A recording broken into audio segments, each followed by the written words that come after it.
वास्तविक जीव जो होता है ना, केवल परमात्मा की कृपा से ही कुछ कर सकता है। आपन सोचा हो तो नहीं, हर सोचा तत्काल। जो प्रभु का चिंतन है ना, वो तत्काल फल मिलता है। लक्ष्मी जी चरण को जब दबा रही थी, भगवान ने अपनी प्रशंसा करनी चाहिए तो लक्ष्मी जी मुस्कुराने लगी। भगवान को लगा कि ये देखो हमारी पत्नी हमारी ही बतिया को नहीं मान रही। तो भगवान ने एक लीला किया। भगवान के दो पार्षद थे, एक का नाम जय, एक का नाम विजय, जो भगवान के मुख्य द्वार पर खड़े रहते। भगवान नारायण ने कहा कि अब कक्ष में कोई भी प्रवेश न करने पाए। जय विजय ने कहा महाराज जैसे आपका आदेश। अधिकारी कह दे किसी को कि 1 घंटे तक कोई भी प्रवेश नहीं करेगा, चाहे सांसद आए, चाहे विधायक आए, चाहे मंत्री आए। अधिकारी का जो पीएस होगा, पीआरओ होगा, वो आपको किसी ना किसी बहाने उलझा के रखेगा तब तक जब तक के आदेश नहीं आए। साहब अभी है नहीं, साहब अभी फ्रेश हो रहे हैं, साहब अभी भोजन कर रहे हैं, साहब अभी कुछ काम में लगे हैं, कृपा कर 10 मिनट समय दीजिए। बड़ी नम्रता से पेश आए। पद प्रतिष्ठा पर पहुंचने के बाद अगर सरलता नहीं आई ना, तो आपका जीवन व्यर्थ है, नष्ट है जीवन। तो सरल होना वास्तविक बहुत कठिन है। और नवधा भक्ति में सरलता ही पहली भक्ति है, लेकिन मानस में अंतिम भक्ति लिखा गया नवम सरल। जब व्यक्ति सरल हो जाता है ना, तो उसको ना तो कपट रहता है, ना छल रहेगा, ना द्वेष रहता है, ना अहंकार रहता है, ना किसी भी प्रकार का विकार रहता है। वो एकदम निर्मल हो जाता है। और परमात्मा कहते हैं कि निर्मल मन जन सो मोहि पावा, अमोहि कपट छल छिद्र न भावा। भगवान को पा कौन सकता है? जिसका मन, हृदय, वाणी पवित्र हो जाए, निर्मल हो जाए, वही भगवान को पा सकता है। अच्छा, लक्ष्मी जी इतनी देर में पुनः पधारी। जय विजय ने रोक लिया। माता जी स्वामी का आदेश है कि आप भी अंदर नहीं जाएंगे। अच्छा, मेरे ही घर में, मेरे ही कमरे में, मेरे कक्ष में घुसने के लिए अब तुमसे अनुमति लेनी पड़ेगी। लक्ष्मी जी कैसे तो लड़ झगड़ के अंदर घुस गई। जय विजय बेचारे कुछ कह भी नहीं सके। लेकिन इतने में सनक सनंदन सनातन सनत कुमार चतवार ऋषि चारों भैया पधारे और भगवान से तपस्या करके वरदान मांगे थे कि मैं सदियों 5 साल का बना रहा हूं, इससे बड़ा ना हो, और जब चाहूं तब आपके पास मैं आ जाऊं दर्शन करने के। भगवान से यही वरदान मांगे। कोई संपत्ति, कोई वैभव, कोई धन, कोई आश्रम नहीं मांगा। कहा ये सब नहीं चाहिए। और 5 साल के बच्चे को तो ना काम होगा, ना क्रोध होगा, ना मद होगा, ना लोभ होगा, ना अहंकार होगा, और ना मात्सर्य होगा, ईर्षा कोई नहीं है ना। अपने यहाँ कहते नहीं, माई मीठ नहीं होती, माई से ज्यादा मीठ के होते जे लड़का का पाले पोसे खवावे है। माई से दाई ज्यादा मीठ होती। तो वैसे भगवान अपने भक्त पर अखंड कृपा करते हैं। भगवान अपने भक्त के गुण को देखते हैं, अवगुण को नहीं देखते।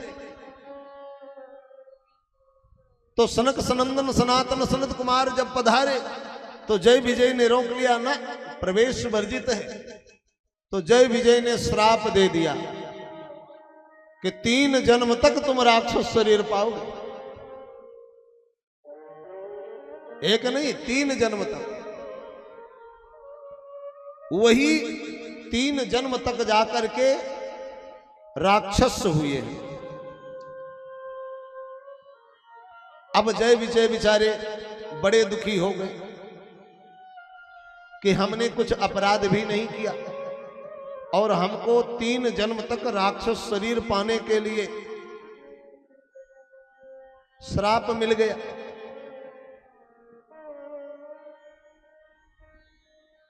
अब क्या करें? इतने में भगवान स्वयं पधारे। जय विजय का मुंह लटका हुआ था, रुदन कर रहे थे, दुखी थे। महाराज, हमने कोई अपराध नहीं किया, फिर भी सनकाद ऋषियों ने मुझे 3 जन्म तक राक्षस शरीर के लिए श्राप दे दिया। भगवान ने कहा चिंता ना करो,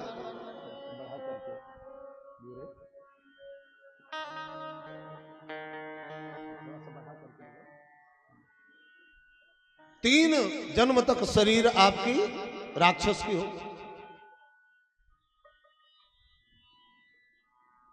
उस समय हाँ लाउड करके लगाओ।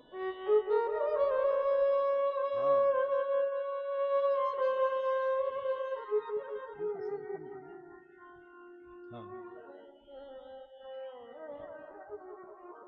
भगवान ने कहा चिंता ना करो, तुम्हारे उद्धार के लिए मैं स्वयं पधारूं।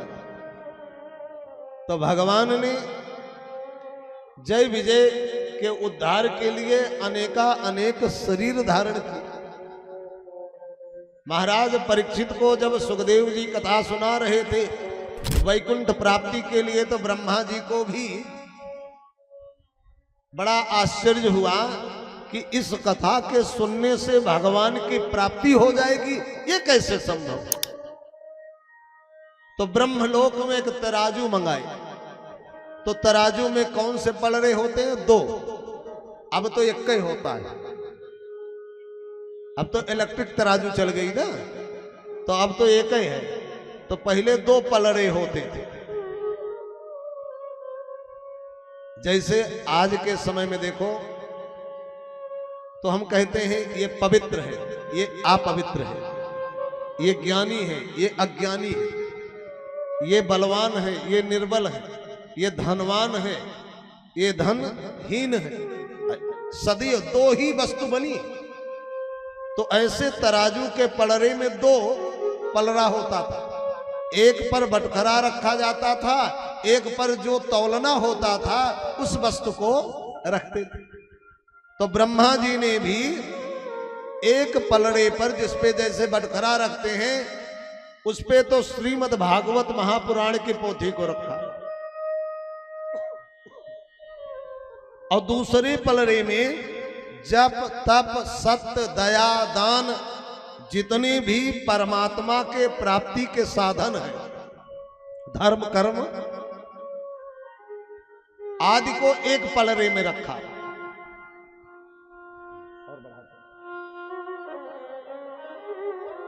सारे साधन हल्के पड़ गए। तो ब्रह्मा जी को बड़ा आश्चर्य हुआ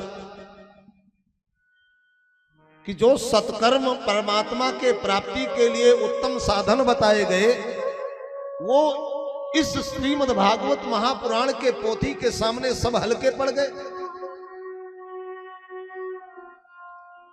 तो महाराज सूत जी कहते हैं, सत्यलोके तुलाम बद्ध्वा तोल यत साधनम यजः।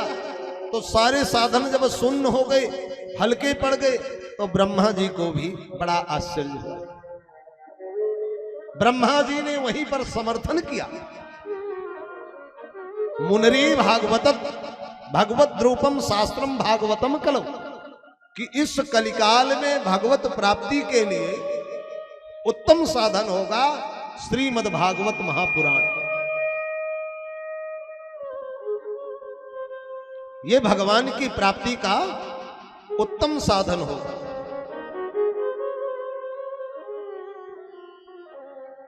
महाराज सूत जी सौनकाद ऋषियों को बताते हैं, एकदा हि विशालायां चत्वार ऋषियो मलाः